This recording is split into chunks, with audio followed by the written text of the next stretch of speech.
Welcome into the Clearview Ice Arena for the final stretch of 2024 games on the slate. It's the Westchester Golden Rams and the Robert Morris University Colonials. I'm Caden McCoy, alongside me Sam Palmer. The last weekend here of hockey, in terms of club hockey, it's going to be fun, and Westchester is a tall task for the Colonials. They're ranked 31st in the country, but with a 12-2-1 record, you can make a case they could probably be on the cusp of a top 25 spot with 2 wins this weekend. I agree. I mean, and as we've looked at their record, they have some quality wins. Their first win of the season being IUP, which is always a hard team to play.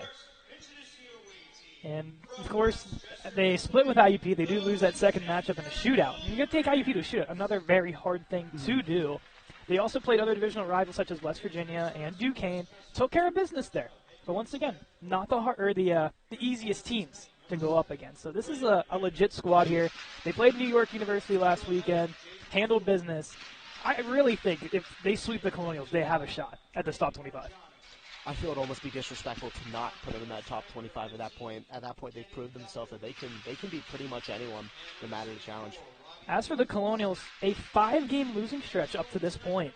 And going into the break here, getting 1 win, I think, is just the agenda on the Colonials' mind. You just cannot continue this losing streak going into 2025. Absolutely not. I mean, you need to be able to just get a little bit of light into your season here, and getting a win tonight to kind of end on a good note, I think would be best for this Colonials team tonight. It'll be Reno Patrick in net. Patrick Colburn out with illness, so they're going to use him only when absolutely needed, is what I was told. So Caleb McCabe is the backup tonight, and if all things go haywire, Colburn, if he needs to be thrust in, is available. Definitely a little bit of a switch up for the Colonials there, with Patty having a pretty good stretch of 5-5 and having a 9.15 save percentage. Definitely something you don't want to happen. Reno Patrick's looking for a big bounce back. Has had a little bit of a rough start to his season, but he's really looking to turn the corner here. We'll send it downstairs now for Mr. John Tucci. Surprise appearance, National Anthem.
A job well done from Mr. John Tucci for the National Anthem. Gets set for the Golden Rams and Colonials. Corbin Ragnow out of the lineup. A big loss on that top unit for RMU. Yes, definitely. I mean, having a guy like that not on the lineup, definitely got to switch some things up. But they still have some other key players that I feel we should definitely mention, with Jake Fatullo as one of them, being the captain. 9 goals, 19 points.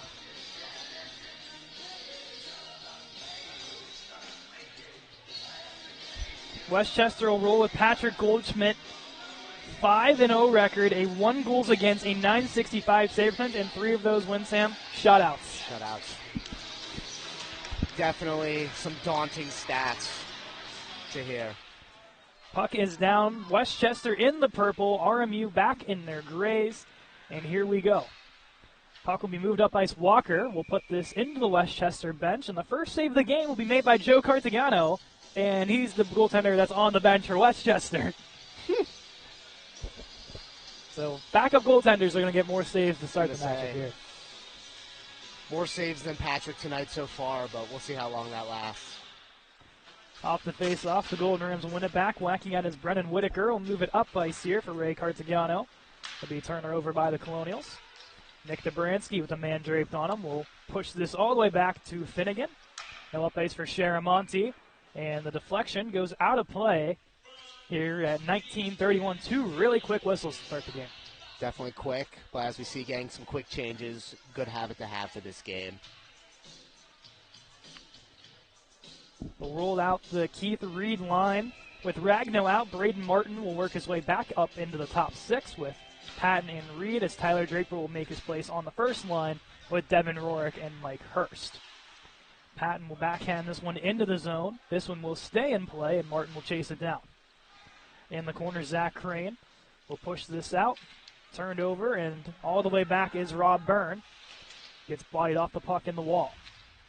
The Golden Rams holding up high at the blue line. They'll work their way to the point. Wade Courtney. Pass is broken up by Patton. Has no one with them, and that will just send this one towards the wall. Courtney up ice. Deflected in by Aiden Thierloff. And now Thierloff will throw this on net. Patrick will make the save, and the Rams will change behind the play. Patton through center. Leaves it off for Martin.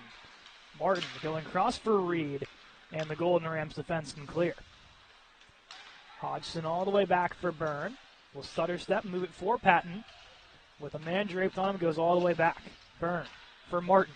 Up ice to Reed through center. Backhands it in, and with a reverse check. Takes down Gavin Tardy at center ice. Definitely some good physicality to start the game. Kind of helps set the tone. That's what we like to see.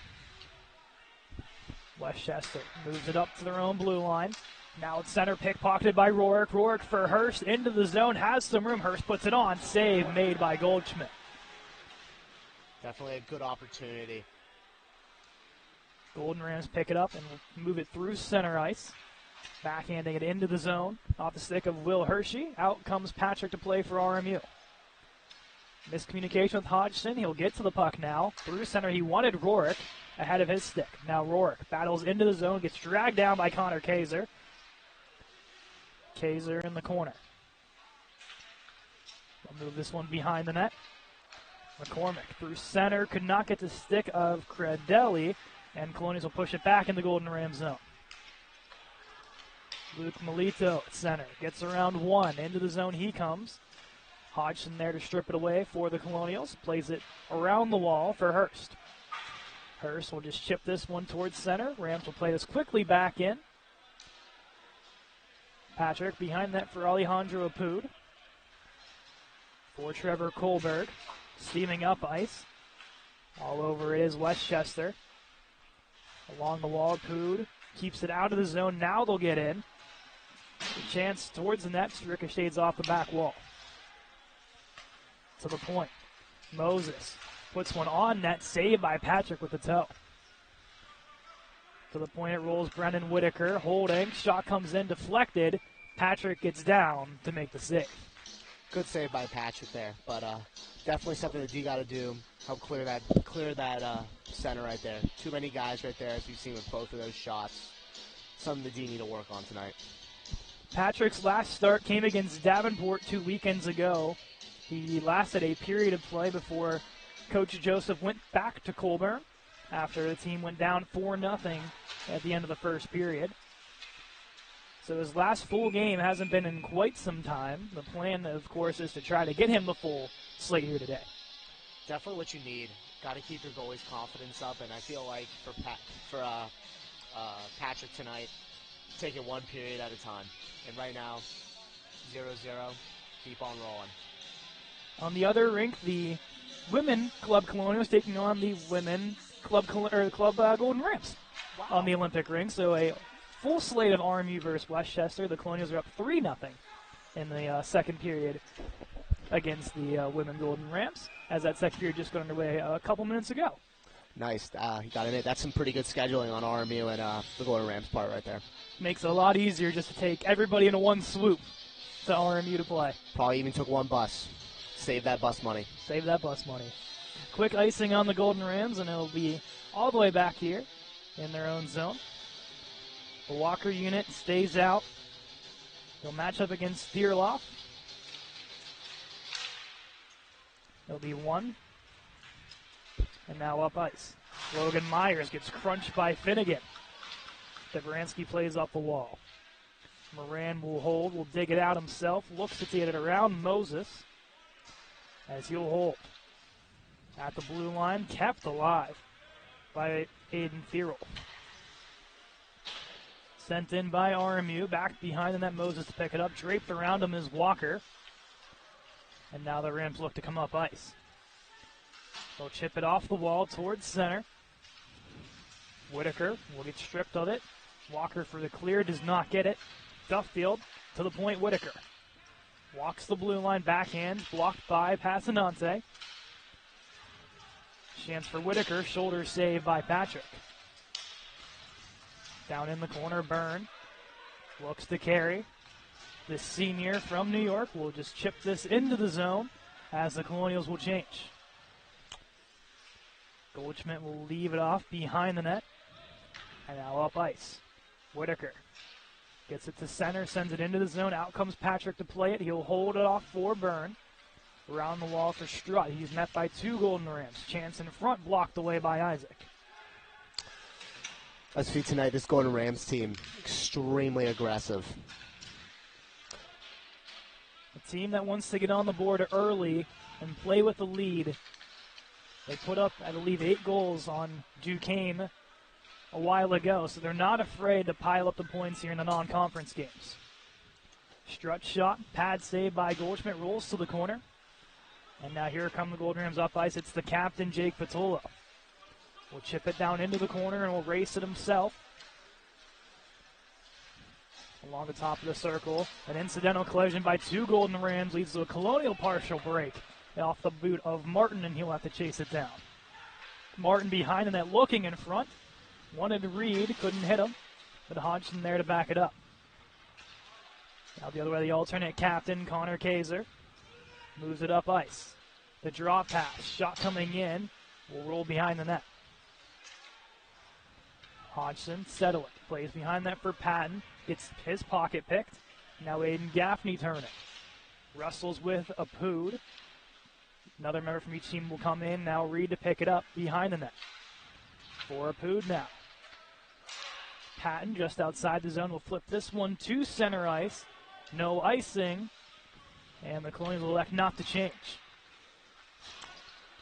Hodgson behind his own blue line will hold, back pedal. Looked for Reed's stick. Goes wide, and now Kaiser will take it into the zone. Apood for Hodgson. Now to Reed across his own blue line, will chip it down. Foot race, and beating it by a country mile there for the Colonials. Hodgson shot coming in, sails wide, rebound off the boards. Rourke had a chance on it. Now the other way, Caradelli. Toe drag off the post. Definitely one you thank your post there. As a hit at the blue line, offsides call. And the Colonials wanted a penalty, and the referee said the offsides happened first and nothing there. The physicality's ramping up. Yeah, definitely one of those games. Physicality is going to be a key factor, but as well, offsides there, probably good for the Colonials to get a change. Those guys were on the ice for a long time. You see the after the whistles with Moran and Caradelli jousting before that face-off. We'll see if anything boils over. They play again tomorrow at 7 o'clock, so both these teams rest up. And it's unusual to get that full 24 hours in between games, but I think they'll gladly take it. Absolutely. From back when I've played, getting 24 hours in between one of these kind of weekend stands, it's pretty unusual. Normally it's maybe like a 15, 16 hour. You'll get like a 2, 3 o'clock game, but getting a 7 p.m. tomorrow, definitely these guys are going to be thankful. The quick shot on net was stopped by Goldschmidt, and we'll go to the Golden Ram zone for this faceoff. There'll be Moran, left-handed center on that left circle. We'll match up here against Thierl. Be won back by Thierl. Around the wall, Chase Hannon. Couldn't clear Dobransky there to pick it up. Winds one on net. Save made by Goldschmidt. Clearing attempt denied. Sharamonte puts it on. A kick save rolls into the net. 12-22.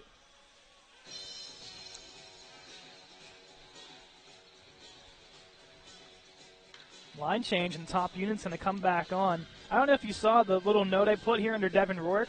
9th in the entire ACHA in points. He's tied for 3rd in goals, 7th in points per game, and tied for 6th in power play goals across the entire ACHA. That's deadly. I think that's the quickest way to put it is that's deadly. And I think RMU knows this, and they're going to have to try and stop him as much as possible. And this was only with last week and him collecting 1 point. Hurst will put this on net, a kick save from Goldschmidt. You would like to see the top line get on the score sheet a little bit more this weekend, as Davenport last weekend, or 2 weekends ago I should say, really took the life out of the Colonials team, and now some pushing behind the play as Draper will take a man down, and we see Rob Byrne using that 5'7" frame to his advantage to body off a man. He's only 5'7", but I think on the ice, he acts like a 6'3" player. You kind of have to as a D-man. I mean, even if you're 5'7", you got to be able to stand tall, and especially when they touch your goalie there, tap them. You got to show them the business, and that's what Rob Byrne just did right there. I always say with guys like Byrne, don't let the size fool you. Absolutely not. Those are the guys that always trick you. You think, oh, he's 5'7", but then he's pulling some moves. It's like, never mind, he's playing 6'3".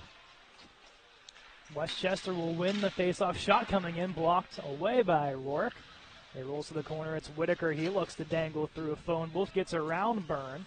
We'll push this up high. And now McCormick down low has Whitaker. Behind the net will get away from Isaac. Looks to roll up high. Rourke momentarily breaks it up. It'll roll to Nate Isaac. He'll try to push up ice. He'll whack this one to center. And now Hurst chips it into the zone. Rourke will pick it down low behind the net. Look to go up high, no one there. Golden Rams corral it, take it into the zone. Cartigano for Whitaker's shot, saved by Patrick. Now the captain, Vitolo, looks to work up high. Be broken up, and Kohlberg will leave it off for Hurst. He'll chip it in. Passanante racing down. Passanante for Kohlberg. Kohlberg's shot, saved by Goldschmidt. Behind the play, Hurst, and it looked like, I think it was Connor Kaiser getting it really into it, but no penalties there. No penalties. They're going to let the boys play today. We'll see how long that motto from the referees will continue. Usually there is a breaking point in games like that. We'll see what will be the straw that breaks the camel's back tonight. Kohlberg will leave it off for Strutt, sends it in, and the Colonials will chase this one down. Kaiser, the alternate captain, plays this behind the net, chips it off the wall. Will go for the home run pass through center, goes perfectly, and into the zone they come. Will Hershey rolls it up high, a shot blocked away by the Colonials, and out of play, 10-13 to go here in the first period. As we've seen, a lot of RMU's chances have been from just simple passes off the wall and then using that speed that RMU seems to have tonight. I think that's going to be the key to their success. We'll go back to the Patton, Reed, Martin unit forwards, and then the mountainous defensemen of Finnegan and Dobransky. They won back by the Rams. Shot from the point through traffic, and Patrick flashes the leather to make the save. Definitely good for some confidence. Even hearing the crowd there through my headphones shows crowd's here for him, and they want him to succeed. It's definitely always good for attendee to hear that. Reed will corral this behind his own net, the first-year captain of the Colonials. He chipped into the zone off the stick of Patton. He'll race it down and takes his man hard into the wall as they'll joust behind the play. A little scary there, as we've seen some board injuries as of recently. Always got to be careful. A hit thrown there by Reed, and the second line is really feeling the physicality nature. Rams behind the net. A shot off a sharp angle is saved by Patrick. Dobransky gets caught up with the stick. He'll go to Braden Martin. He'll bank this off the wall, and they'll try to get a couple of changes. They'll get 4 fresh bodies on the ice on that dump. Rams across their own blue line now. It's Duffield, sends it into the zone. Patrick will ground that ground ball and will just cover up for the save, 909. Definitely all you need from Patrick there. The backup, Caleb McCabe, tonight has been dealing with a lower body injury and hopefully is good to go if needed to be put into the net. Has only played in one game this season. But it was a win, so definitely something to think about. They'll redo the face-off here. And it'll be from the same circle.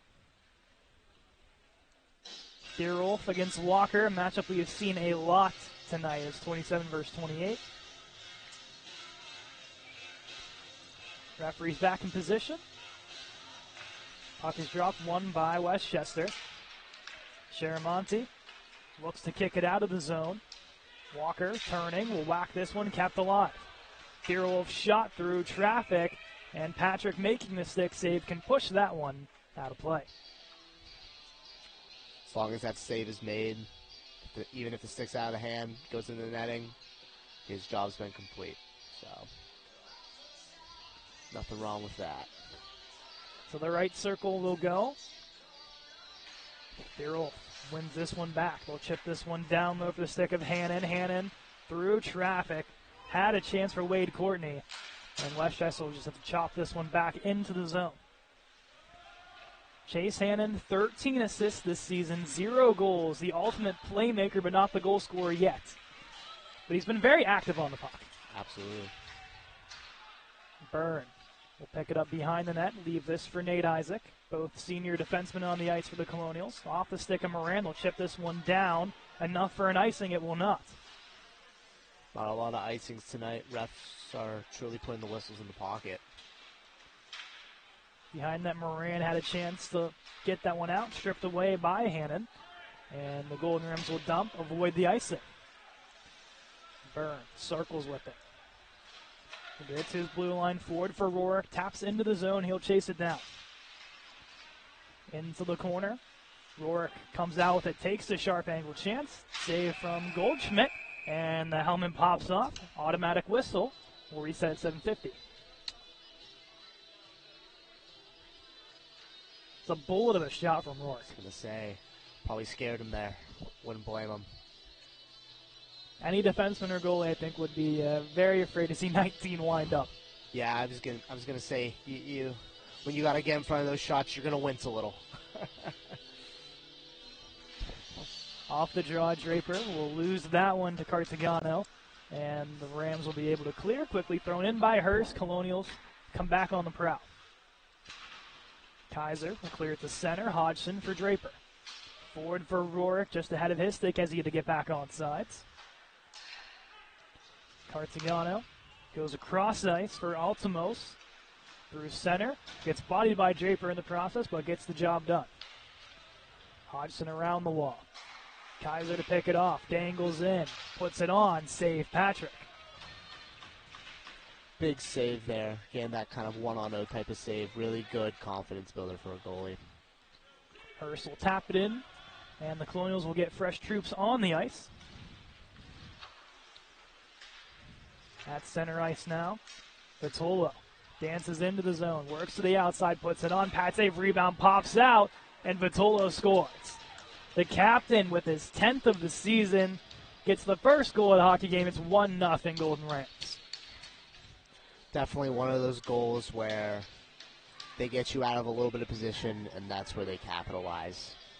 Being able to make that cross-crease pass, which they've been trying all night, and now they finally found the back of the net with them. It was the one you said in the opener to look out for, was the captain, Jake Vitolo, and gets the job done here with 6:53 to go in the first.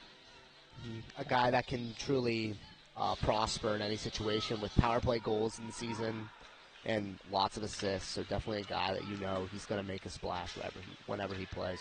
10 goals, 20 points, 2 power play goals, so can do it all in every aspect.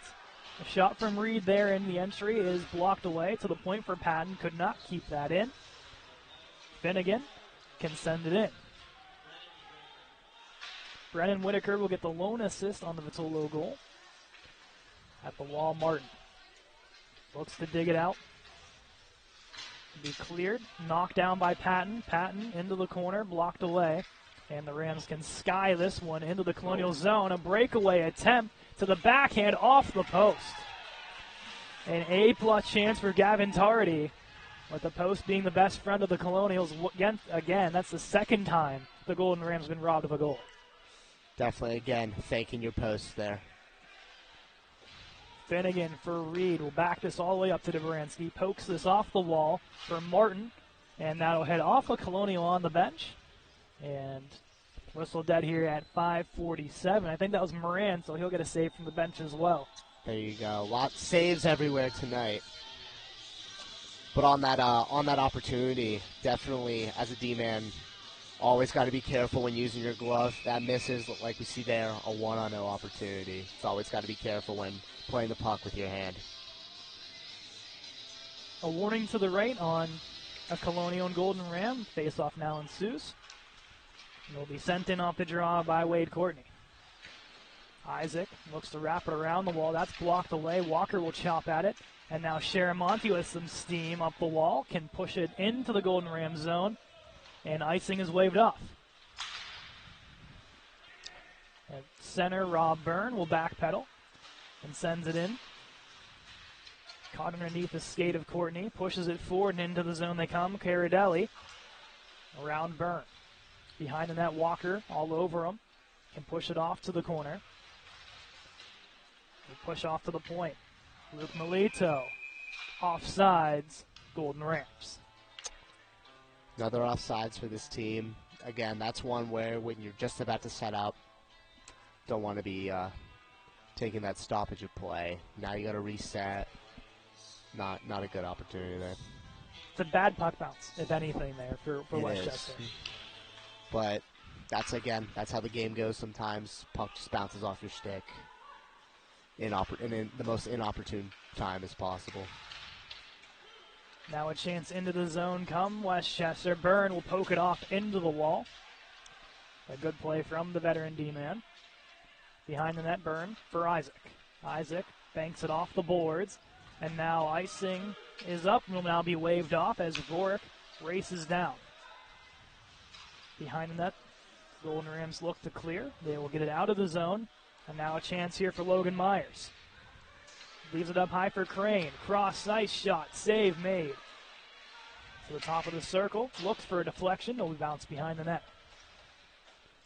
To the point. McCormick gets that blocked away. Through the middle, a chance for Crane. Dragged down by Hurst. Back up to the point, McCormick. For a stick. Blocked by a boot. Trying again that cross crease pass. Finally, the Colonials been able to kind of identify that is one of their big plays. So good on them for that. The old NHL video game glitch. Cross ice is the only way to score. Cross ice, one-timer, and it's over. Works 100% of the times. Yes, indeed. Colonials will get the line change off. This will bounce off a Colonial and will ricochet off of one of the bleachers and roll toward the Zamboni door. Out of play here at 3:37. Again, Colonial's starting to kind of see how this Westchester team plays offensively, looking for a lot of zone possession and looking for that cross-crease pass. The D-men have started to really tie guys in front of the net, and that's what they need to come and get them out of the defensive zone. Off the draw will be kept alive just barely at the blue line by Duffield. They'll bounce to the Colonial strut. Wanted to go back for Finnegan. Did not succeed. Looking in front, no one home, and Patrick has to get down to make the save.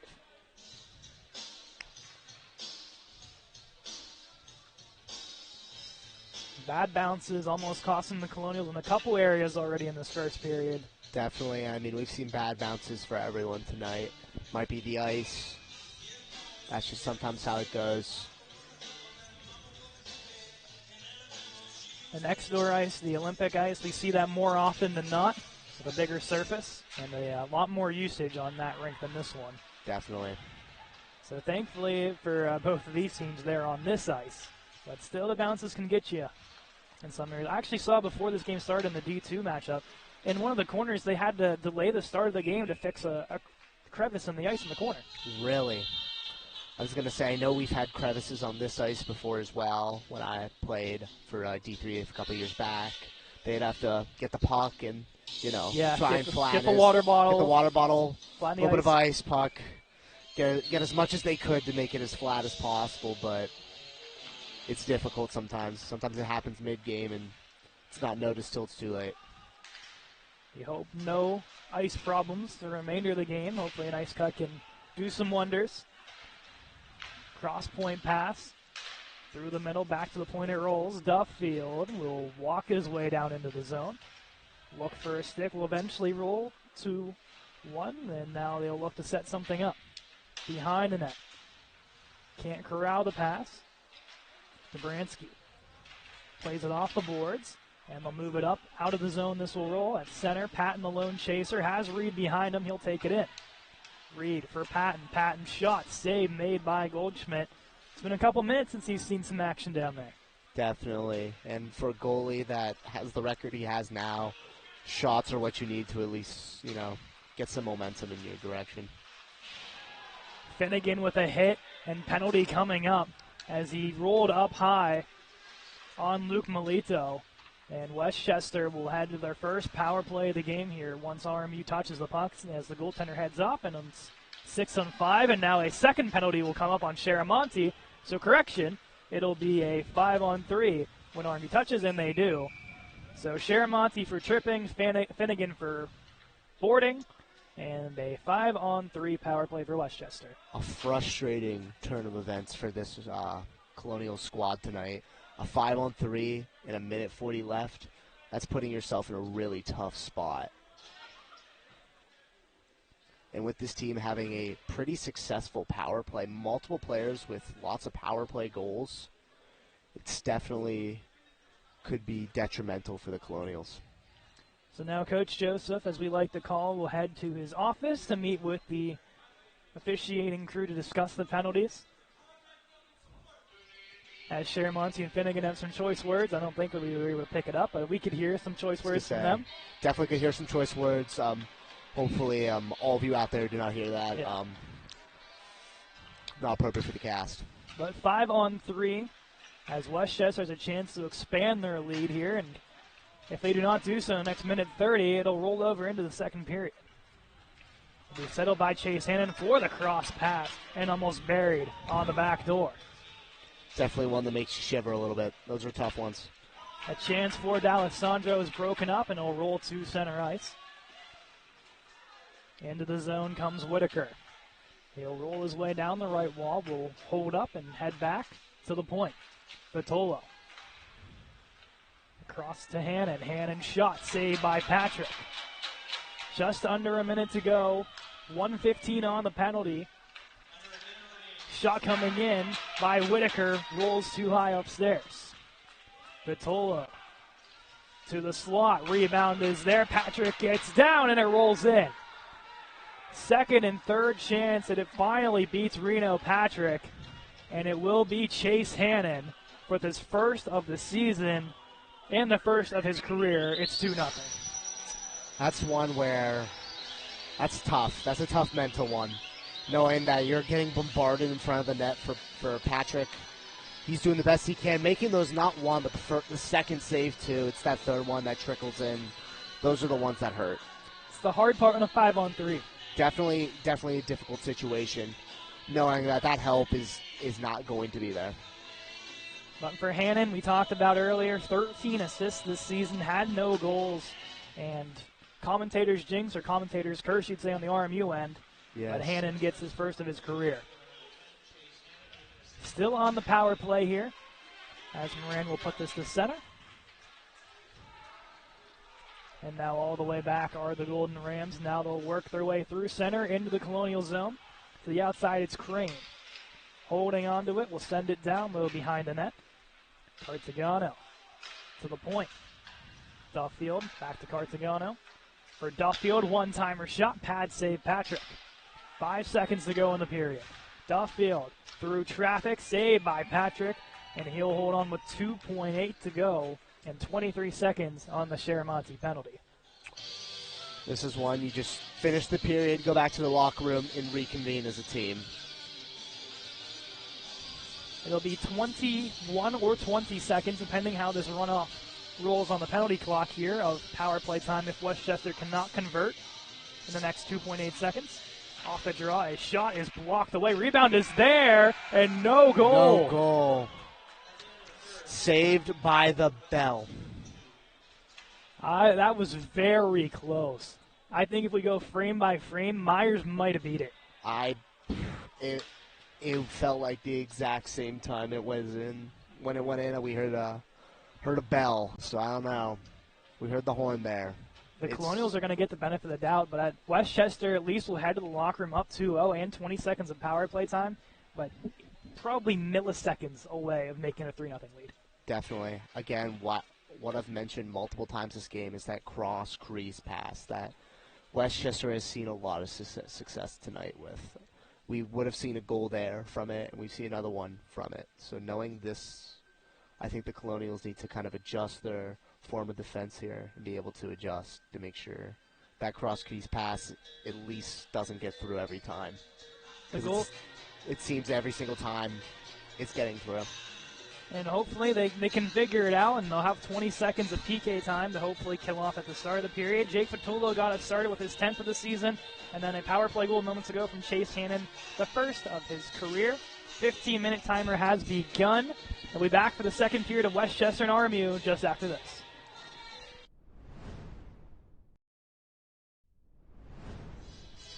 Second period of play about to begin here from the Clearview Ice Arena. I'm Caden McRae alongside me, Sam Palmer. 2-0 lead for Westchester going in the second period. Very close to making it a 3-0 lead at the end of that first period. They still got 20 seconds of power play time to work with.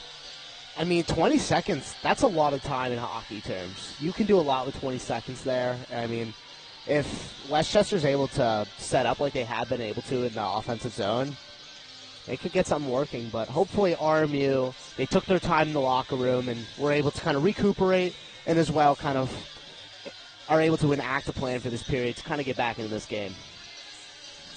Sharamonte, the one in the box for the next 20 seconds. We'll go with the Walker, Moran, Isaac Byrne unit to start here. RMU going left to right, Westchester right to left. Puck is down, and here we go. Here comes Westchester quickly into the zone, out to the outside. It's Myers looking across on that cross crease, and Walker can clear to center. Using that time effectively in that 20 seconds of power play time, trying to get those opportunities. They almost had one there. Again, looking for that cross crease pass, which has been a staple move for them tonight. Back to even strength, off the draw shot, and a save there by Patrick. Sharamonte for the clear is blocked away. And now Sharamonte with some speed through center. He'll work to the outside. Sharamonte on net, a save by Goldschmidt. And Moran will get met by a couple of Golden Rams as they'll exchange some words behind the net. As similar we've seen earlier with Byrne defending your goalie. No matter if it's just a little tap, you're gonna get some pushback if you do that. Both teams will go for line changes here. Only 41 seconds into this second period. Rourke collects at the top of the circle. We'll send this one around for Hurst. He'll joust with two Golden Rams now behind the net. Westchester looks to clear the zone. He'll skate this one up and pass the blue line. Rourke picks his pocket, leaves it off for Hurst. Hurst looks to drive into the zone. All over him is Hannon. And he'll poke this one to the blue line. Apoud racing back. We'll pin this along the wall. We'll kick it. And now dangle up ice. Gets that taken away from him. We'll recollect it now as behind the play. Draper gets caught down on the ice. Definitely some scuffles, probably due to some frustration with how this game is going for RMU. Westchester taps it into the zone behind that Apoud. It's wrestled off the puck. It'll bounce towards the slot. A shot opportunity for Tarity. Rolls wide of the net. Another chance pops up high. Hits off a Colonial stick and into the corner. RMU can clear this one just beyond the blue line. as the Golden Rams will retreat back. Tarity through center, broken up by Hurst. And he'll send this one down into the corner. Be stuck down there by Goldschmidt. And into the corner is poked off. Reed off the Karen pass. Goes around the net. Looking for somewhere to go. Will bounce it off Pattenstick. Now recollects it. Reed with space. Now loses the puck with a errant stick that breaks it up. Martin keeps it alive for RMU. Out wide at Chance. Save Goldschmidt. Rebound there. Martin digging. And whistle blows. It's underneath somebody and covered up.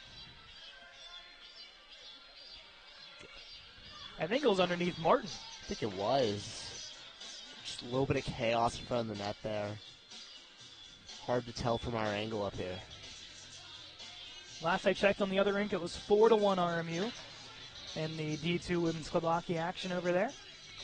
Yeah, about like 4 or 5 minutes left. Yeah. Yeah. So close to being done. Is that game is they'll also play tomorrow, but they're being the earlier slate, I believe, a 2 o'clock game. Fair enough. Again, be pretty funny if they were able to get same time each game yesterday for today and tomorrow. It'd be helpful scheduling. Yeah, not be great for the Westchester fans looking to go for both games, as this one was more of a pick and choose. Very true. Dobransky in the corner will get this up to the top of circle shot and bounces away. Dobransky looks to clear and kept alive and pushed on net. Patrick will just hold and make the save. 16:53 to go here in the second.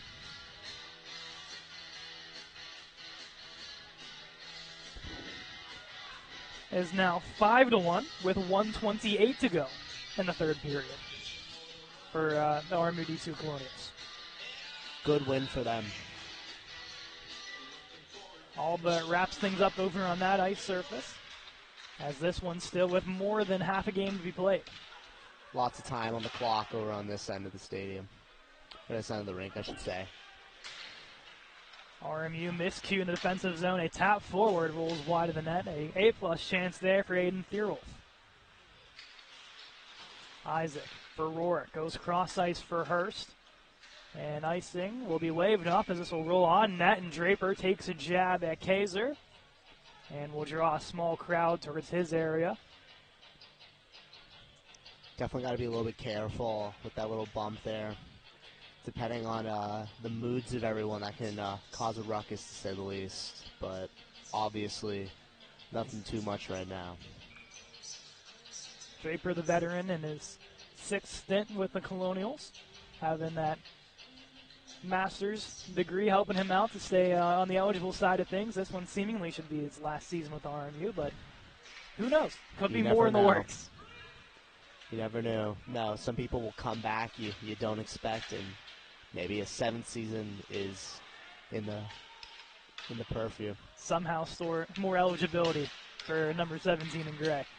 A chance there rolls off the stick of Thierolf into the netting and out of play. There's always some eligibility.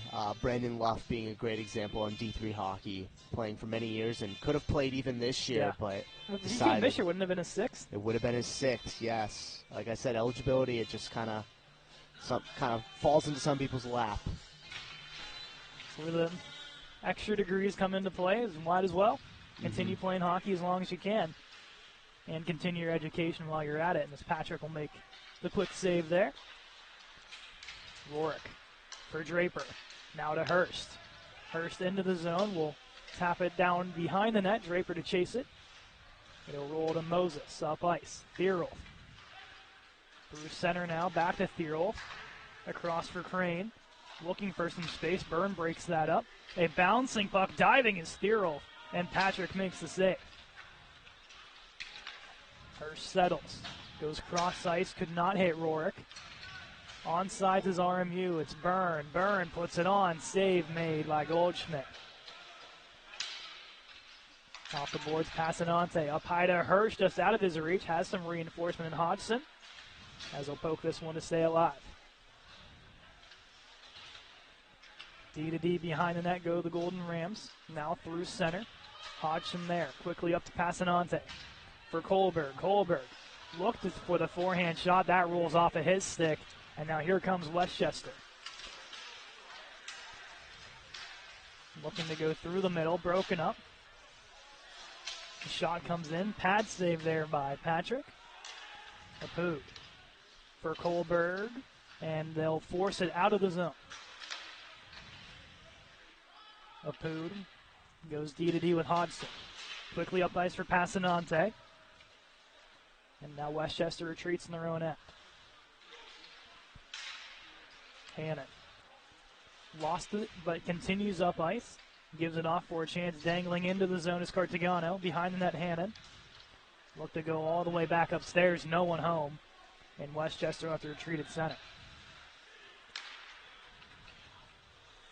Hannon moves it down behind the net. Cannot get it off the retrieval. Now Moran for Sharamonte down the right wall. Sharamonte puts it on. Saved by Goldschmidt. Rebound is collected by Westchester. And they can clear. And now pinching was Terity. And he has a chance. Terity gets muscled off the puck by Hodgson. Here's Walker. Retreats all the way behind his net. One touch for Sharamonte. Could not go. And now a chance dangling into the forehand. It's caught underneath Patrick as Carter McCormack trying to put on the hands clinic. Very close to. Great save by Patrick there. But something I'd like to add, we see Westchester just keep it on the gas no matter what. It's cherry picking when you're up 2-0, keeping that constant speed and effort. Definitely difficult for RMU to be able to adapt from. Knowing that this team, no matter what, if they're winning, they're going to keep going. We said earlier, I think it was Duquesne, where they had an 8-0 victory. So not afraid to pile it on and keep that foot on the gas, as you said, Sam. And they're going to keep on the guy cherry picking. I mean, if RMU gets one, then you stop doing it because you still have that 2-1 lead. But you can play a little dangerously. I was going to say, try and get those points tonight. They're looking to climb into that top 25. They're ranked 31, despite having a 12-2-1 record. So 2 wins can help maybe push them closer to the top 25 spot where they once were. And a high stick on Hodgson, who was on the bench. And RMU will head to the power play.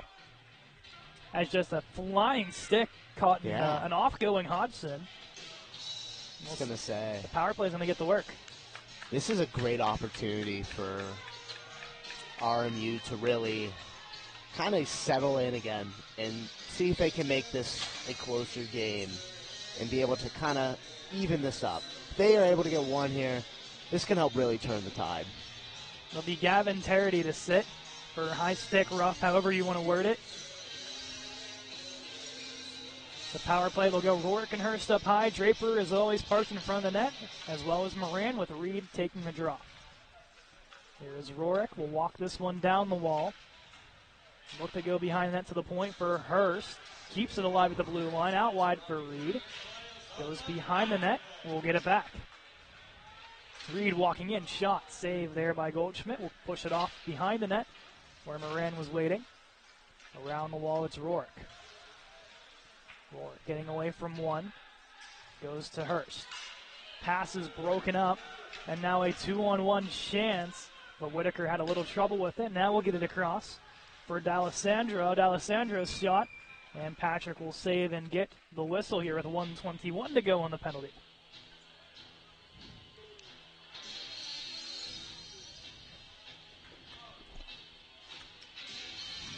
Defensive zone draw. Colonials with a handful of power play goals this season. 2 of them for Reed. 1 from the absent Ragno, 3 from Finnegan. 1 from Draper, 2 from Moran, 1 from Walker, and then 5 from Devin Rourke. Hurst look to go up ice. Pass did not go a Colonial way. Patrick will come out. And now Westchester continues swarming. At center, a miscue, and here comes Draper. Will push it at least into the zone, and now has some reinforcement. Moran shot save Goldschmidt. Rebound comes out to Draper, and a lot of extracurriculars as Draper gets met by 3 Westchester players, including the goaltender, as they'll try to break that up, with Moran also getting tossed down to the ice. Definitely not intentional. on RMU's end there, going for the puck and then, again, landing on the goalie. There are consequences, of course, but I'm not sure if all of that was fully warranted. Again, defending your goalie is understandable, but it's hard to tell if he was pushed into Goldschmidt or just lost his footing or what exactly caused Draper to go in. I think it was a little bit of a loss of footing. From my angle, it looks like he kind of fell, but again, unsure what the intentions were. There's also a medic has made their way onto the RMU bench, and they're looking at Keith Reed, the captain. So could be a very bad loss, but the trainer will now head off, and hopefully it's the sit back down and knock at equipment, and it's the latter. It's the looking to get some tools there to help out Reed. I was going to say, really big leader on this team who's had a lot of experience that I feel RMU really needs right now. Second unit comes on to the point. Hodgson for Finnegan. They'll play catch. A shot from Hodgson through traffic. Goldschmidt makes the save. Patton for Finnegan. Back down low behind the net is Patton. Work to go up high for Hodgson. Way out of his reach, and now Patrick has to come out of his cage to hold it off. 30 seconds to go in the Tarity penalty. Hodgson for Finnegan. Works his way through center, gets pickpocketed, and a big hit thrown by Patton ends up taking down one of his own players as well. 15 seconds, Westchester for clear. Finnegan gloves it down, winds up, shot, rebound, backhand, rolls behind the net. Golden Rams all over it. Will take it up ice and will kill off the penalty. A couple good chances for the Colonials, but Westchester with a better kill. This one dumped down by RMU will rule perfectly on net, and we'll get a handful of changes. He chipped into the zone. Reno comes out of his net to play it. Been very active out of his goal crease, trying to help out his team.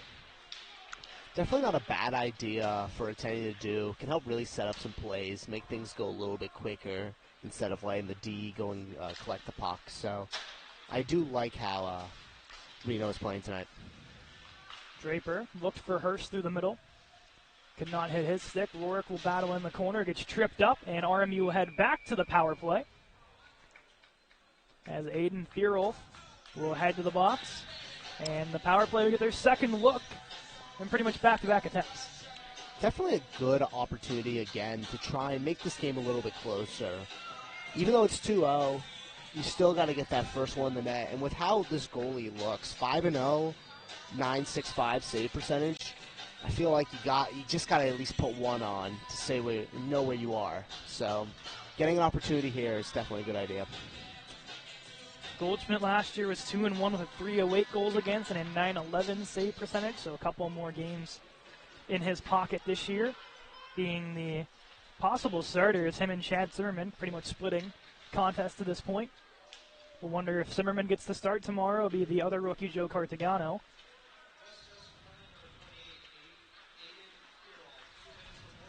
Rourke steams into the zone, will hold up down in Obi's office.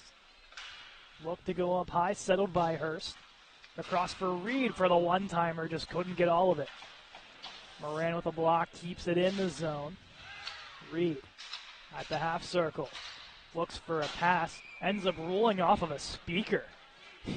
And we see some static, it looked like, as I think a covering came loose on that speaker there. Might have. As we see, though, kind of taking a play from Westchester's book, looking for that kind of cross-crease type one-timer pass. I feel like that is something RMU could really use tonight and really get some offense in this game. Top unit will stay on. I have 1:20 to work with on the Thierolf penalty. Caught underneath. Reed, 3 Golden Rams surround him. And it'll be dug out. Hurst for Rourke gets tripped up. Might have been by his own doing. So no penalty there as the Golden Rams can get the clear. Moran playing catch. Gets almost stripped away. Has Hurst there to help him out. Hurst for Sharamonte. All the way back for Hurst. Looking for someone up ice. Goes through everybody and icing RMU.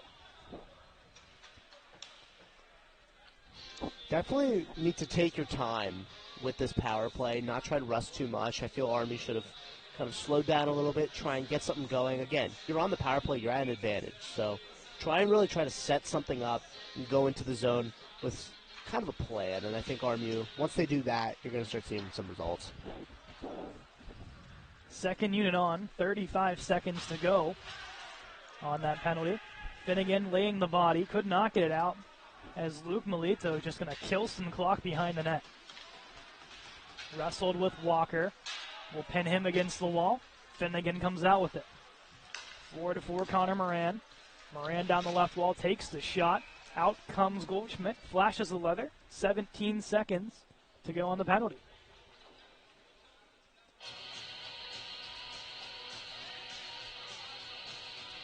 It's like only one change as Patton will hop on for Moran.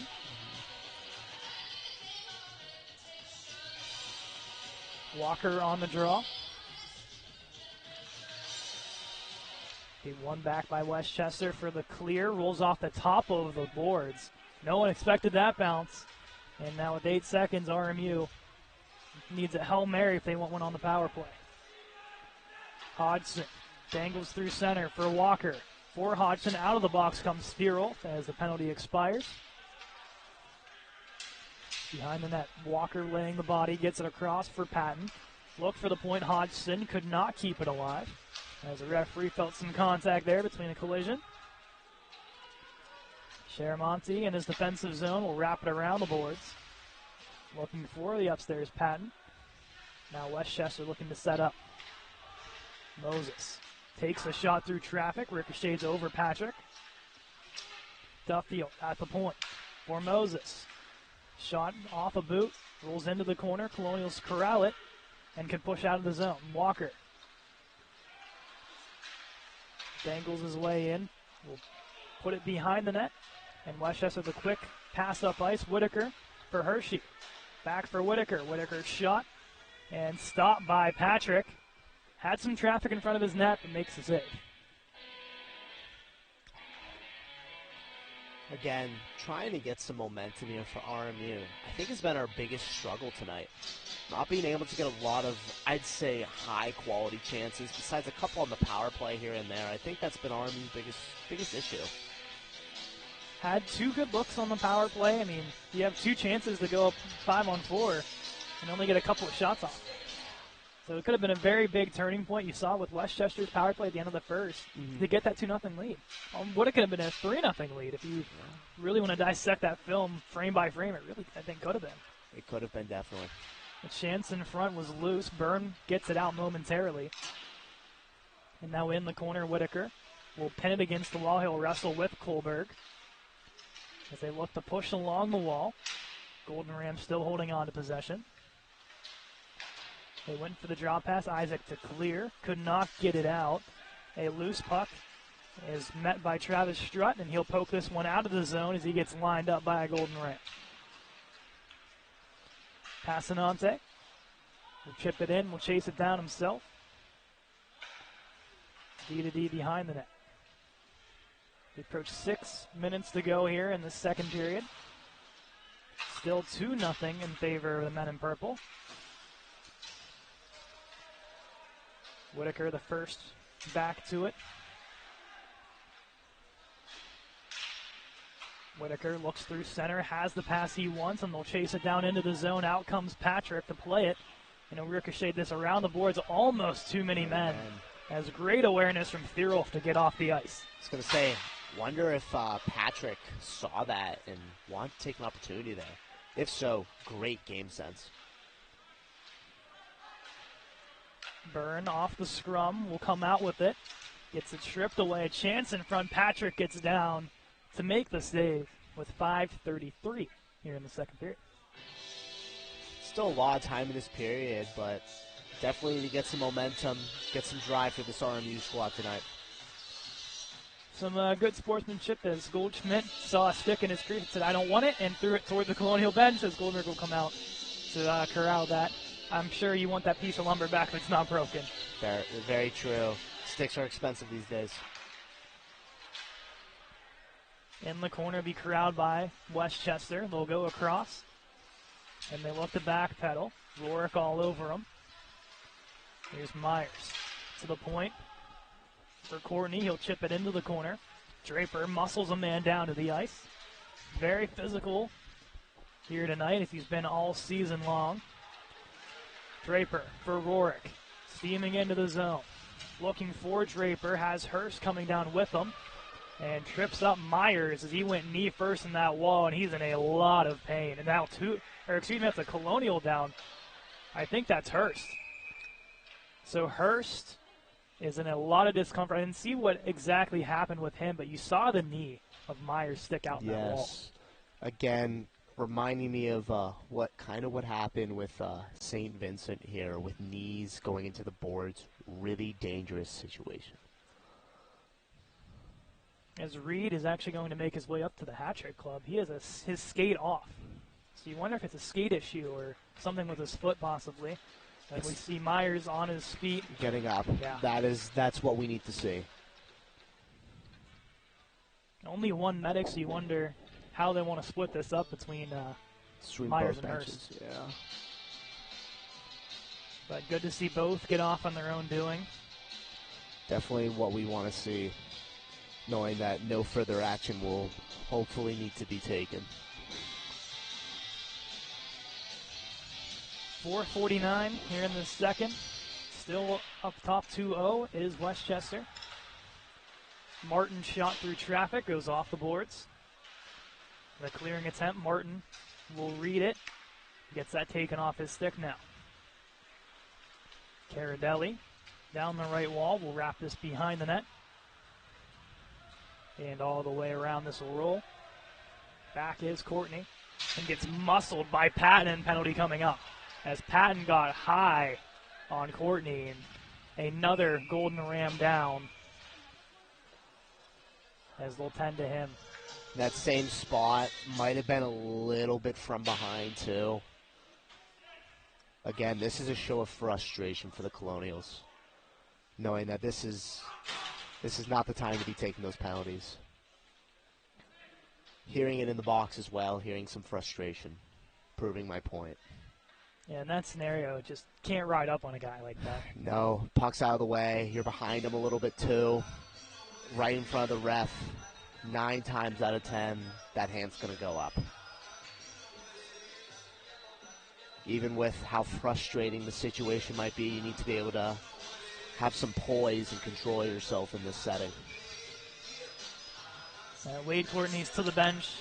In some labor, the medic is talking through the boards to see if she is needed, as they'll wait to see if she is. Here's a power play chance. Shot from Moses is pushed away through traffic as Patrick has to come all the way out to make that save. Back up high to the point. Duffield across for Moses. Through the middle, a chance. Off the end of his stick, Patrick lost his footing and can get down to make the save. Would have been a dangerous chance, and now Patrick in some discomfort. He stretched across. That was a very large stretch. Hopefully get some clarity in a moment. Again, Patrick has been known to make these wild stretch saves in his career, as we've seen at RMU. So this is nothing new for Patrick tonight. A tremendous save, and will hobble on that leg, but seems to be good to go. Definitely good to see for the Colonials. Nothing some Tylenol and ice could do in the next 3:30 when you get to the dressing room. Absolutely. 1:30 to go on the power play for Westchester. Are 1 for 2 in the category tonight. Cleared away by Sharamonte. And will take away more of that clock. Goldschmidt will leave it off as Duffield will be the one to carry it. Gives it off out wide for Myers. Good to see him back on the ice. Myers looking to the point. Sharamonte reads it and will push this out of the zone. They'll retreat all the way back to their own blue line, now through center, as Robbie Moses will send this off the wall. And behind the net, they'll go for changes. Isaac for clear, cannot get it. Cross ice chance again. Colonials read it and can clear all the way down. We'll change the forwards. Asher, Monty, and Draper Hoff off the ice as Moran and Walker will head on. 30 seconds on the Patton penalty. Patton, as kind of forgot when the penalty was taken, one of their top penalty killers as well. So big loss in that category. Definitely. 17 seconds on the penalty behind the net. Whitaker on his backhand to the point. Cross chance, and Patrick gets across to make the save on Vitolo. Vitolo crossing with Hannon. Goes down low. Hannon shot saved by Patrick. Rebound is cleared by RMU. And now a possible break for Patton. But getting back with a lot of steam is Vitolo. What could have been almost a 2-on-1. Almost getting that cross ice pass, too. Would have been a game changer. 2 minutes to go in the second. RMU with a sprinkle of life. Walker off of Hodgson. Down is Patton. Patton coming down the right wall. Had no one with her. Had Moran just behind him. Again, another play I feel they're starting to take out of Westchester's book is looking a little bit more for that cherry pick. And I feel being down 2-0, you have nothing to lose with trying that strategy out. Patrick out of his net to play it. Plays it behind. Right there is Whitaker. Looks to feed through the middle. Martin will bank it off the wall behind his netminder. And it'll eventually roll to Passanante. Lapoud for Martin. Can get it out of the zone. And quickly sent back in by the Golden Rams. Lapoud will circle behind his net. Wanted to go for Passanante. He takes a tumble. And now chop that behind the net. RMU is still looking to get out of their zone with possession. Hodgson wants to take it himself. A lot of snow on front of the Westchester bench has given everyone some problems. Eventually they can get it off of that snowbank and get it to center. Seen a lot of problems in the last 2 minutes with this ice. Lots of players falling and again getting puck getting caught in the snow. So this ice cut in the next 35 seconds will be very helpful.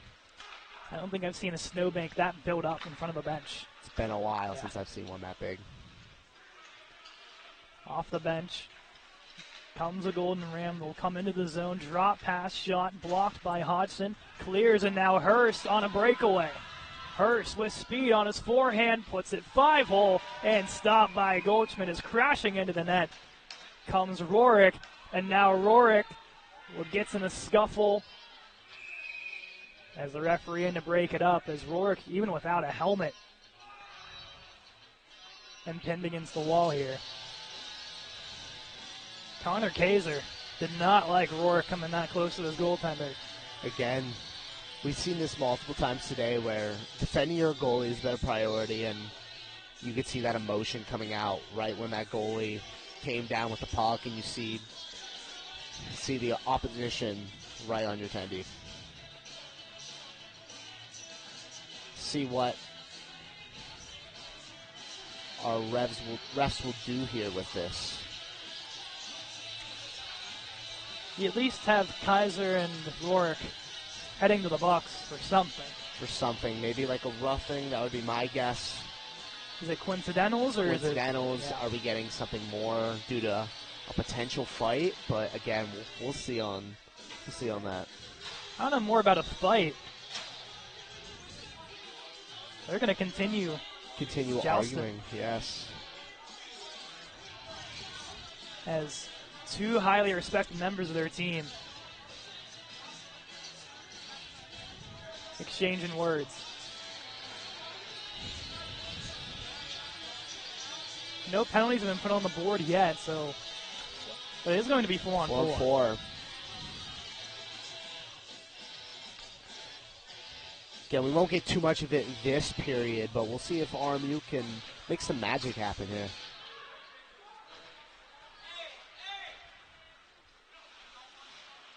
Finnegan, or Dobransky, looks to walk it out in 3 seconds and 2. Hurst will hold.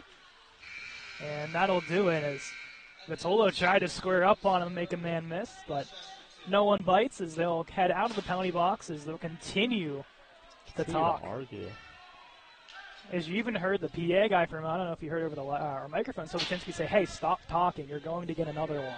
So he's even looking to help out Westchester, like, stop talking. You don't want to continue to get a penalty here.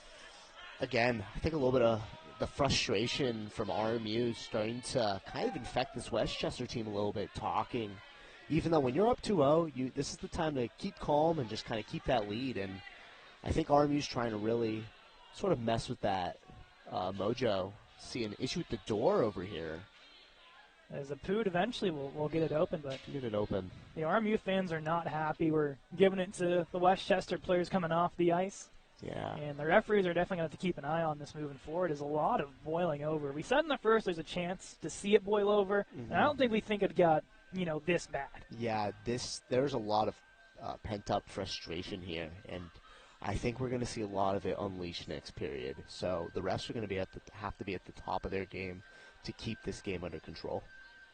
But at the end of 2, no goals scored in that second period, just a crap ton of penalties. Yes. As we'll start the third period, with 1:49 of 4-on-4 hockey. 15-minute timer has begun here in the arena. We'll be back for the third period of Westchester and RMU just after this.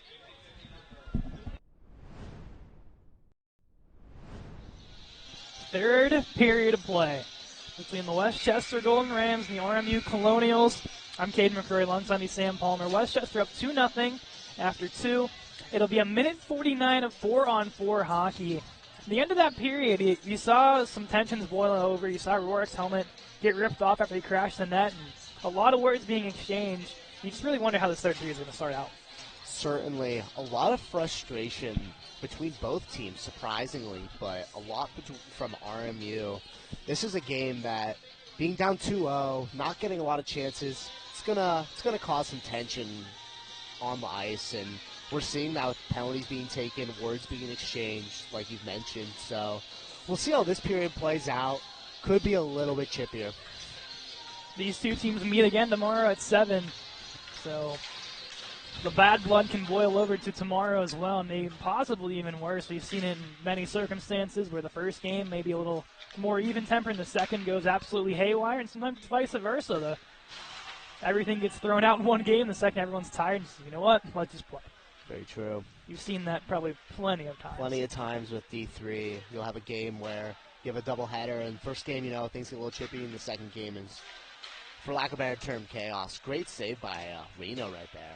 It's a bad miscue, but a good job by Patrick to get back to make that save. Yes. You said at the end of the second, in desperation saves, you think Reno Patrick's probably one of the better goaltenders across the ACHA in that category. Having multiple highlights that have gotten some attention online by the ACHA show, and just a lot of hockey pages in general coming out of the net to make some grand saves. As I remember in that West Virginia post that did go viral, someone commented, Buddy had 5 to 7 business days to get back into the net to make the save. But regardless, an incredible stop. Yes. Here is Westchester storming in. They'll drop this one across, and diving down is Finnegan to block it away. Shot coming in from upstairs, 35 seconds to go, as that one will sail out of the zone. Chasing down is Hurst. To center, past everyone's stick all the way down, and icing on the Golden Rams. There were 24 ticks on the 4-on-4.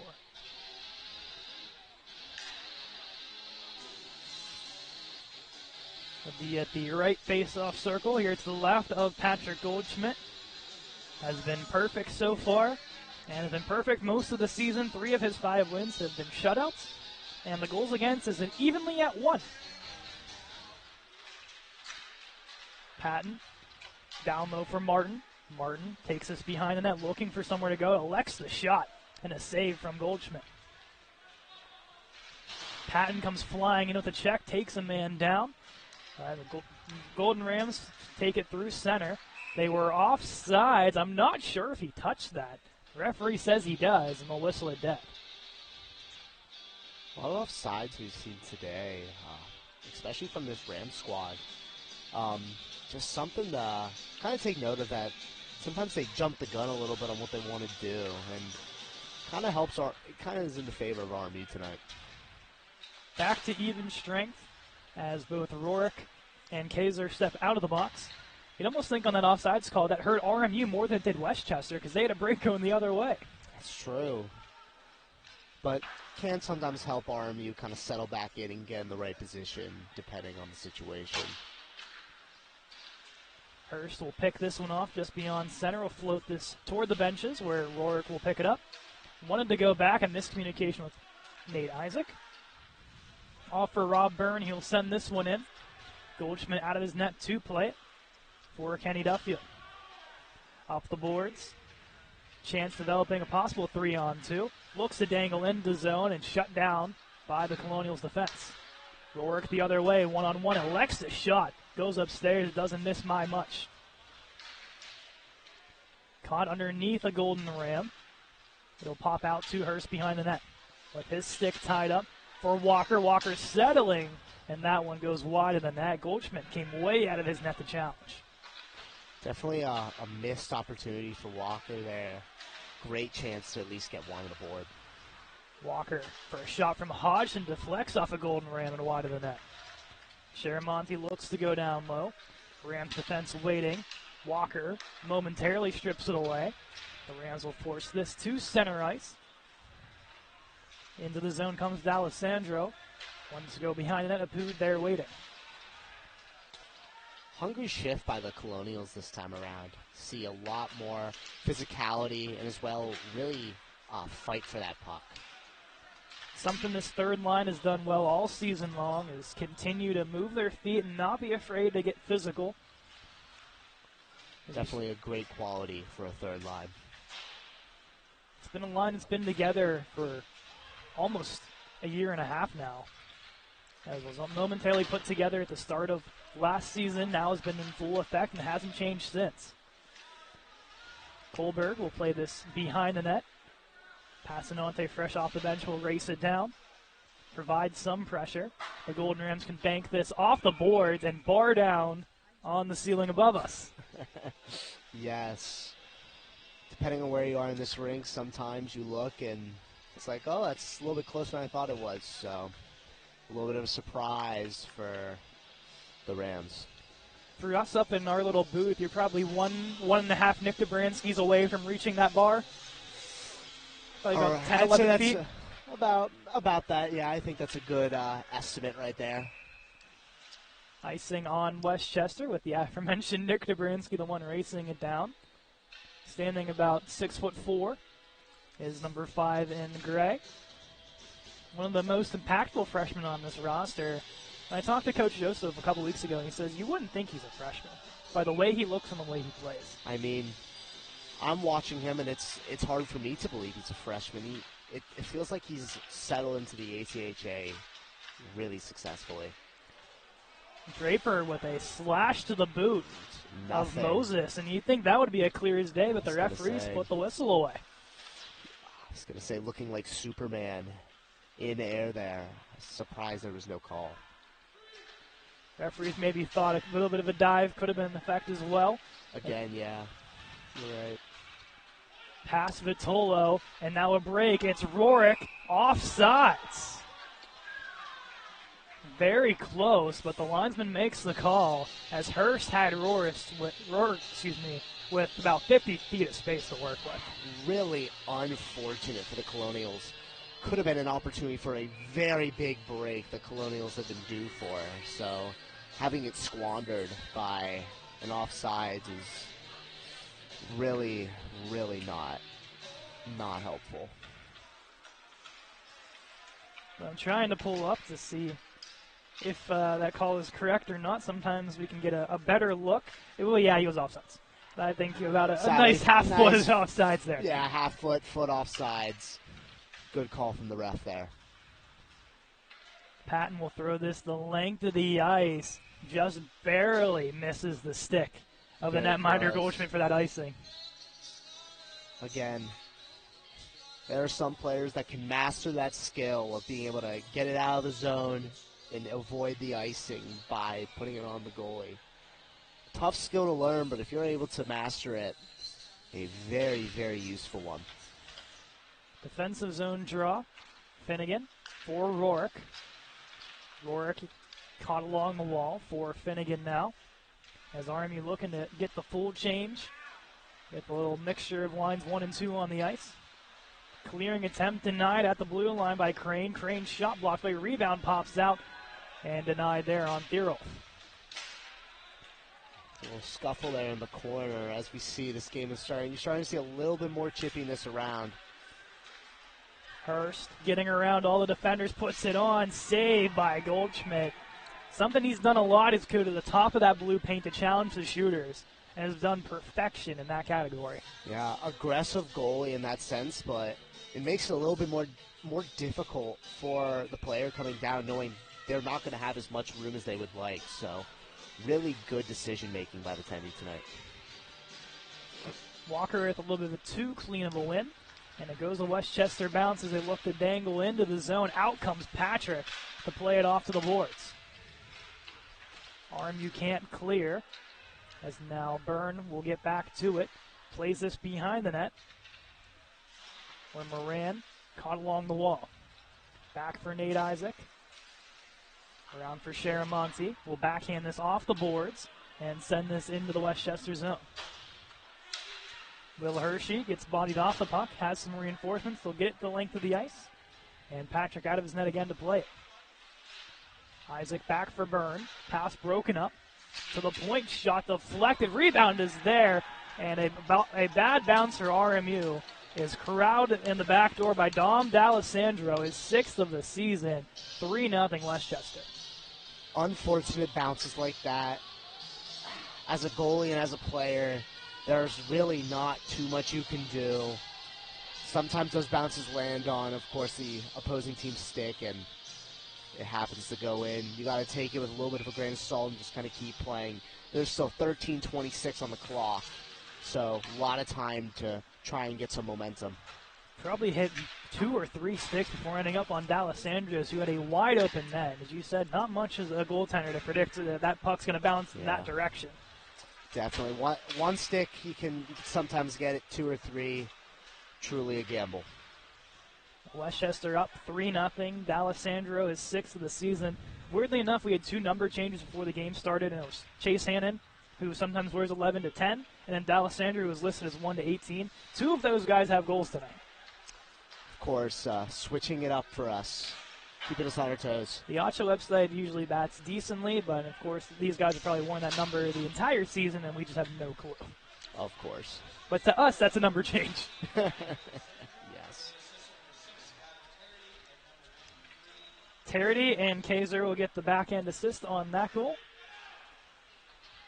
Now Hodgson takes it up ice.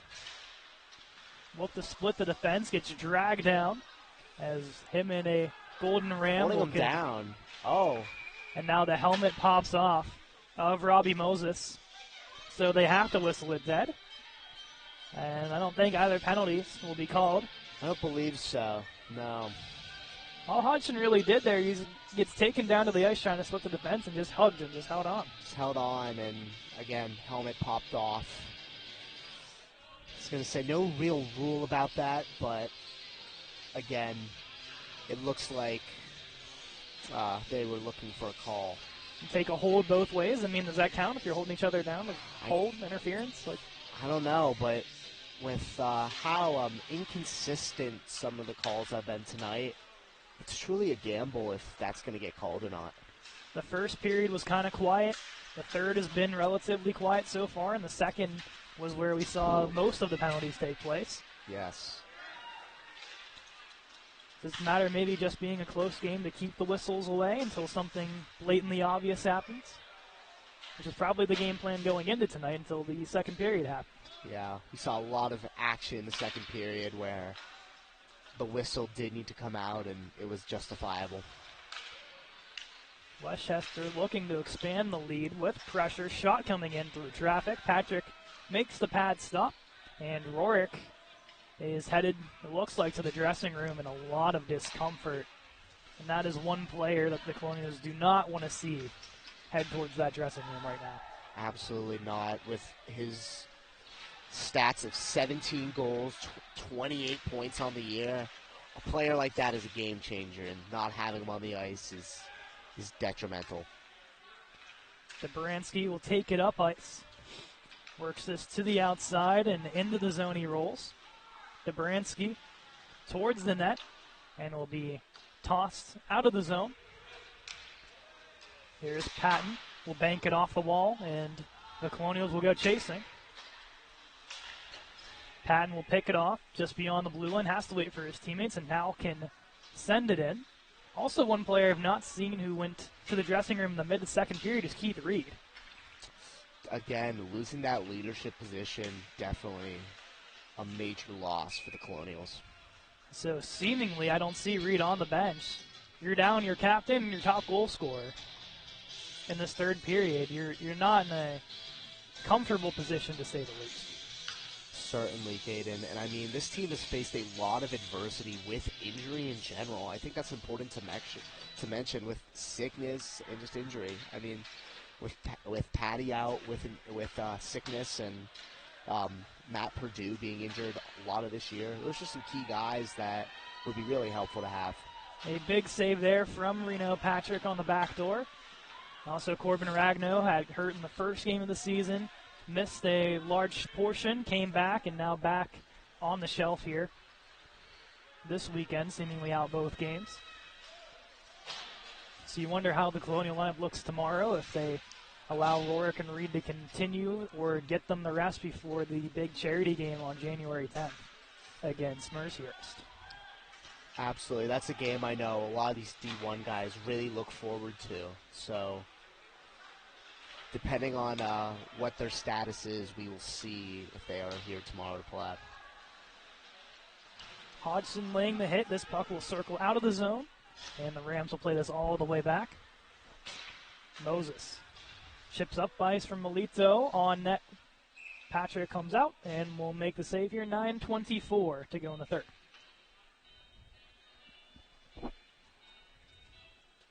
Again, just a really, really frustrating period for the Colonials with losing those opportunities from offsides to just kind of just getting stopped right when they touch the blue line.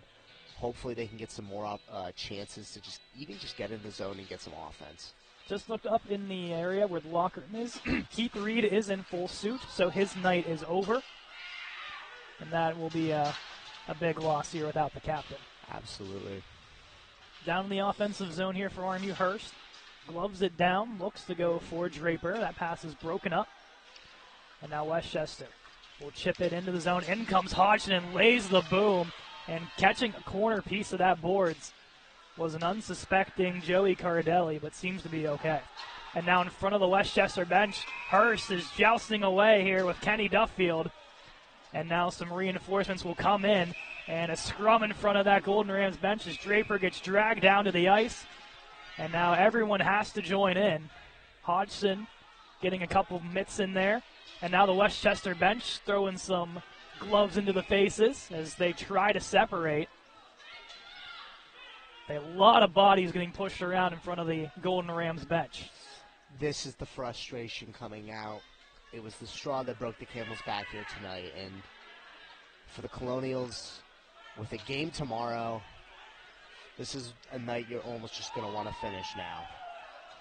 Draper and Melito are finally separated, as Melito is out of here, and Draper will be as well. You wonder if Hodgson's night will come to an end as well. We will see. You just expect probably D'Alessandro maybe, or Duffield will also exit the game. Looks like refs will be coming together to make a final decision on this. Hodgson will just sit in the box, knowing what he did, just saying, yep, I'm going to go sit. I know I'm going there anyway. Yeah. The question is his night over? At the moment, with his demeanor, I'm not thinking it is. I think they might have just gave him a roughing, which, again, is a little bit shocking with seeing how many punches were thrown in that scuffle over there. Duffield has also entered the box. He was the one that was tied up with Draper to begin that mini line brawl. We know for sure Melito's out of here. Draper, I believe, is out. I don't see him on the bench. I don't believe. Or no, he is on the bench. He's just talking with Coach Joseph. But he will now make his way to the dressing room. That was probably to be expected, as now you're without 3 of your top forwards for the remainder of this game. Definitely not what you want. Oh, multiple guys here. Seeing what's going on. I'm not sure what Hurst and Apud are doing. A little bit. Unless they're the ones just trying to open the door for Draper. Yeah. Trying to be nice gentlemen. fellas. Oh, wait a minute. Hurst is out. No, Hurst is the closest. No, yeah, Hurst is out of here. No, never mind. No, he's not out of here. Oh, yes, he is out of here. A little bit unsure with that body language. All right, Hurst. Okay, correction. 4 of your top forwards are now out of the game. That is a recipe for disaster.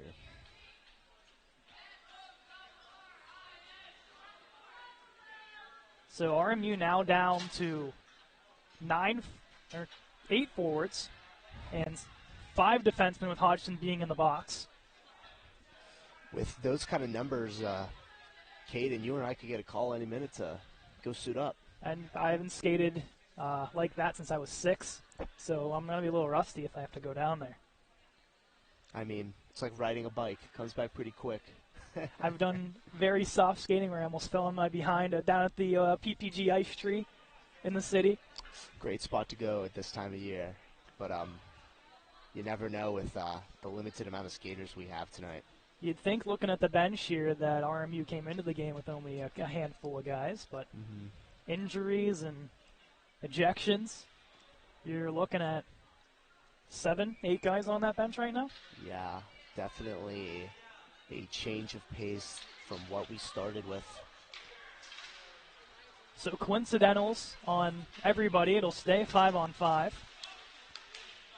As now, if you're RMU, you just want to get out of this game without anyone getting hurt, no suspensions. If you're Westchester, you want to hold on to this lead, and simple, don't do anything stupid. Again, if you're down this many guys, it's almost just let's get out, like you were saying. So just try not to cause any more scuffles. Hodgson will be eventually set free after we go through the...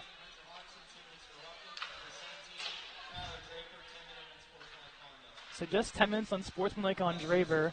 Hodgson will just get a 2 for roughing. Melito, 10-minute misconduct. And then Duffield, 2 for roughing. So it stays 5-on-5. So recap, Duffield and Hodgson, each 2 for roughing. Draper and Melito, 10-minute misconduct on sportsmanlike. Moses will play this one to the wall. Or excuse me, Kaiser to the wall here. Coming down ice, D'Alessandro look to go up high, blocked away by Patton. And we'll get this one past center. RMU chases it down. Should be around 6.5 with a whistle, where both Hodgson and Duffield should be set free. Both teams getting one of their top defenders back on the ice here. Dobransky looks to poke it out of the zone, couldn't get it the full length of the ice. Finnegan behind the net for Dobransky, gets taken down, and the puck underneath him. He'll eventually get to play it. And they might have got Dobransky here for covering the puck, possibly? Potentially. Let's see what the refs decide.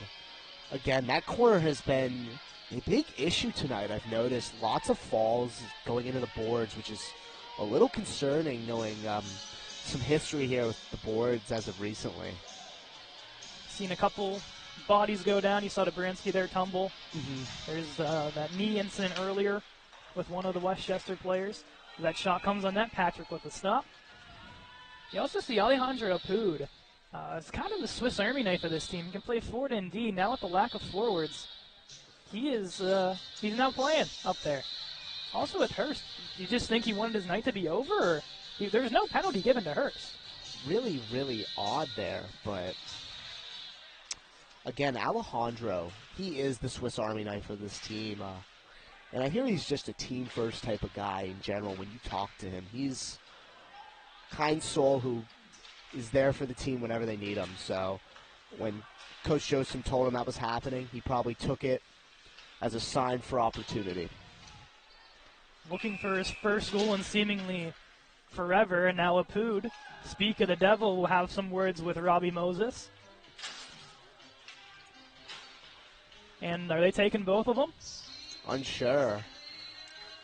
Let's see what they decide. Looks like nothing this time around. Just didn't really see too many punches thrown. More just a little push, and they went on their way, which I think is all that's really necessary.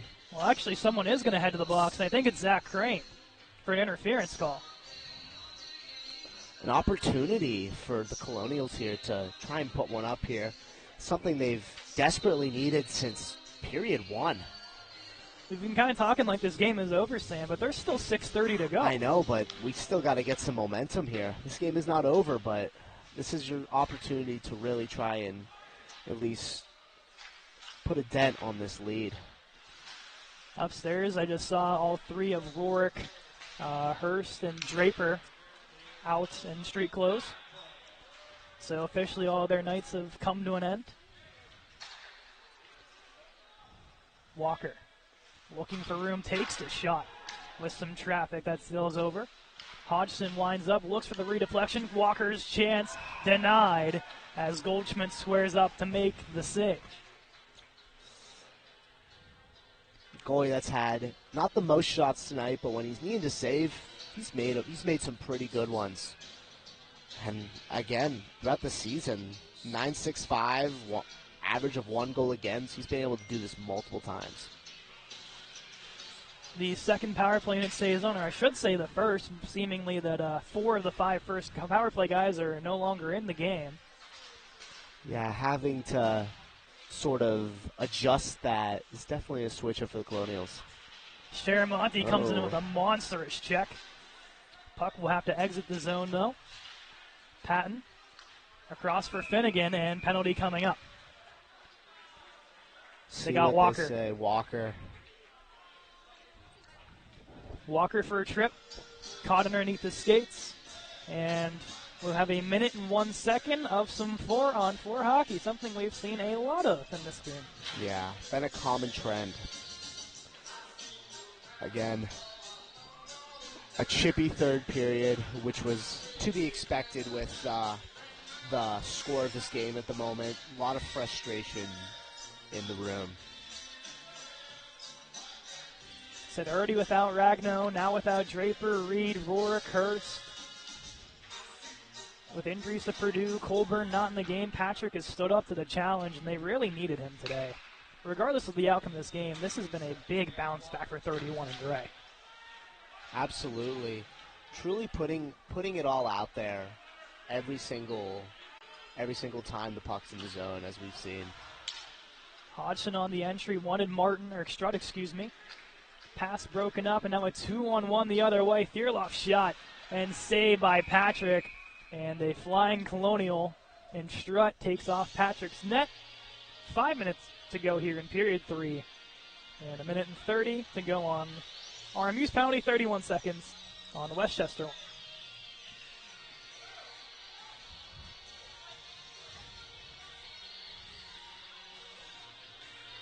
Westchester finally gets themselves organized. Devising a plan of some sort, I bet, with the 4-on-4 opportunity. Tied up on the face-off circle.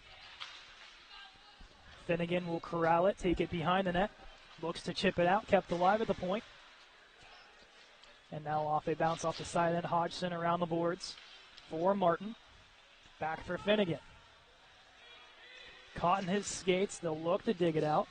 Gets it to Martin, and we'll just throw it into open territory. And now a foot race will be won out by Kaiser. Out of the box, and now a power play for Westchester. They'll have 56 seconds to get something done. A shot comes in, blocked by Isaac. Will eventually glove down, hand pass called on the Golden Rims. A good kind of save there for the Colonials.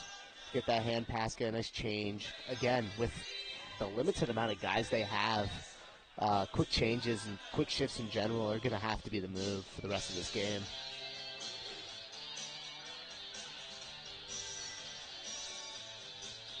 Just looking at the bench, is Sean Patton One of the remaining guys from this top 6 is just hunched over and just trying to catch his breath. He's went out there for a while. But you seemingly see the Colonials just defeated. Still have a game tomorrow.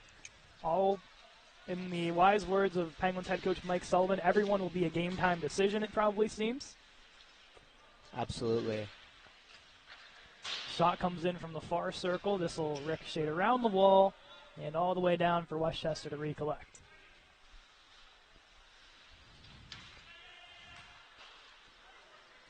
Stepping up is Sharamonte, collides with Vitolo. Into the zone comes Dallas Sandra, looked for the cross pass to Tarity. Isaac ties him up and takes him into the wall, pushes it out to the point. Moses. Drop pass, out comes Walker. Back to 5-on-5 for Sharamonte for Walker. Walker on a breakaway. Comes down the right side, slows up, goes across for Moran, and getting back was Vitolo to break it up. Walker thought he had a lot more time to work with. Definitely an unfortunate circumstance there. Walker probably should have shot it at the end of the day, but that shows how good of a team-first guy Walker is too. Looking to see if a play can be made. You can still get a point, but instead of a goal, get an apple. Under 3 to go.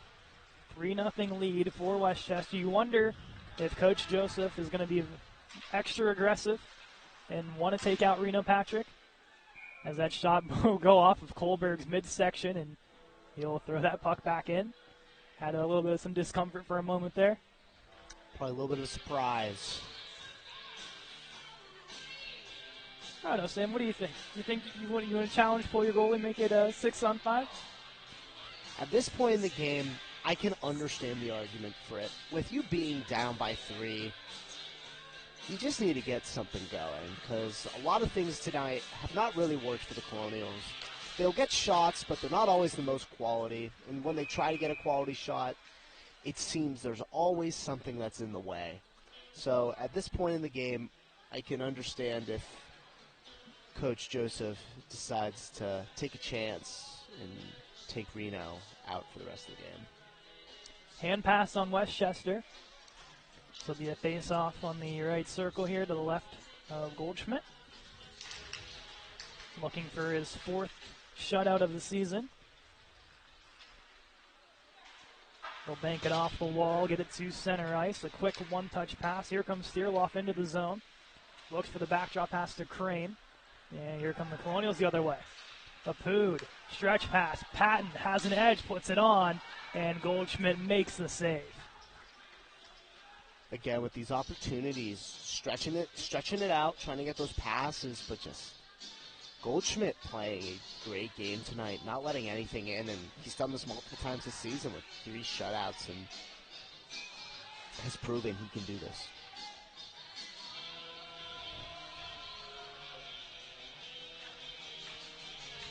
Offload for face-off. Martin corrals it behind that, looks for a man in front. Kohlberg whacks at it. Will recollect it, gets it to Martin. Martin to his forehand, looks to wrap behind the net.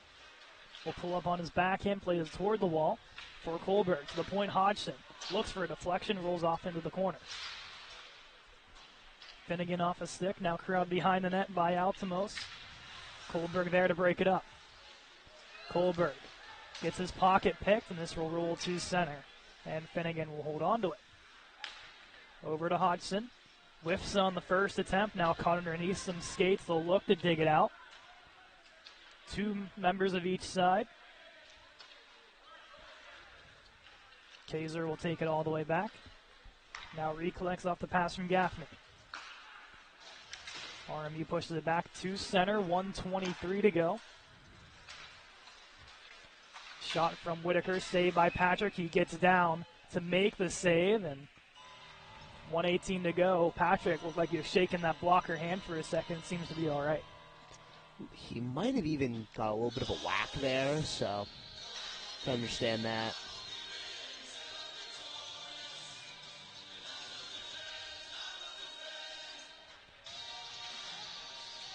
On the face-off, caught in a couple of skates. Walker will dig it out. Over for Sharamonte. We'll send it in the zone. Goldschmidt comes out of his net to play it. Bounces off his stick. Walker to it. For Moran. Plays it behind the net.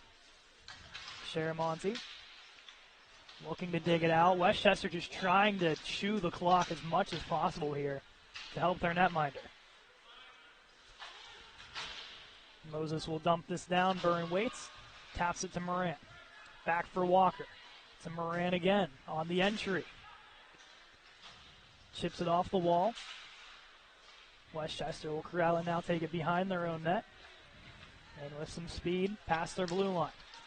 Through center, Vitolo. Plays this one out wide. Cartagano shot, saved from Patrick. Walker moves for Moran. We'll just chip it forward for Aput. Shakes off the check. 15 seconds to go. RMU trying to get one. Fanning on the attempt. And we'll circle back. Trying to go end to end is McCormack.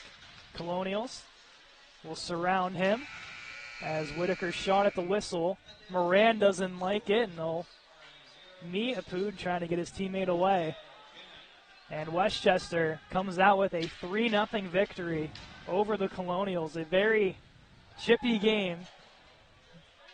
A chippy and frustrating game indeed for the Colonials. Again, not being able to get a lot of, I'd say, great opportunities in the offensive zone. They get chances, but they weren't really able to capitalize tonight, and that's what really affected their play.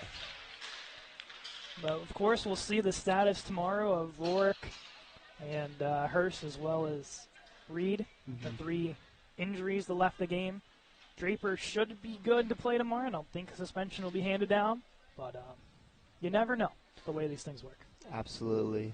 ACHA, sometimes it's a little bit of a gamble with that kind of stuff, right? Or sometimes it's even a coach's decision. So we'll see how that is dealt with, of course, and we'll see how tomorrow goes. Tomorrow's always a new game, and I think you can't always hold yourself on these losses. These losses, they're tough, but you have to be like, okay, this happened. We still got a game tomorrow. Let's try and split this series. If you can take a win out tomorrow, that's pretty good. That's powerful. That's good for a team. Good way to end this part of the year.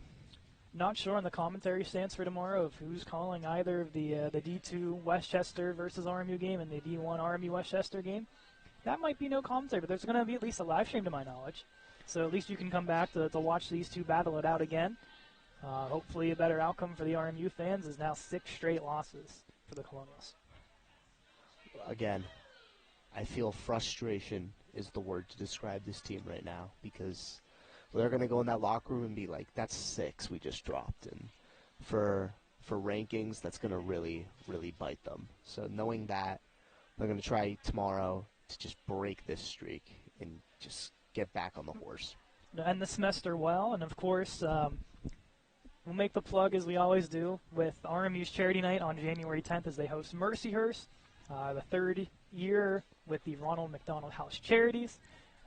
Come out and support at 8 o'clock or 8:30 start. There'll be Evgeny Malkin, Drew O'Connor, Chris Letang, and Eric Carlson will be there for the ceremonial puck drop. We might get some player interviews possibly, might get some other interviews throughout the broadcast, maybe some Penguin media members to hop on as well. You never know. It's all unpredictable at this point. We're still a month away, but a lot of it's going to be very exciting, and I can't wait for it. You do never know with these kind of situations, and it excites me too, because you never know if one of them, they see us right here talking, and they're going to ask to get on the mic, and if that opportunity does arise, it'd be pretty special. You never know, but that's my final game for 2024. In 2025, we'll be back with the charity game to start things off. Like I said, not sure about the commentary stance tomorrow, but 2 o'clock Westchester and RMU D2, 7 o'clock RMU Westchester D1. Thank you all for joining us, Sam. As always, great work. Getting called up to do a D1 game today. You did a wonderful job. I appreciate it, Caden. It's always fun to do this kind of stuff. Kind of feels like I'm still playing. So we love having you on here, buddy. I'm glad to be here. But Sam Palmer, I'm Caden McCrory. Thank you all for joining us tonight. We'll be back tomorrow at 2 o'clock as D2 Colonials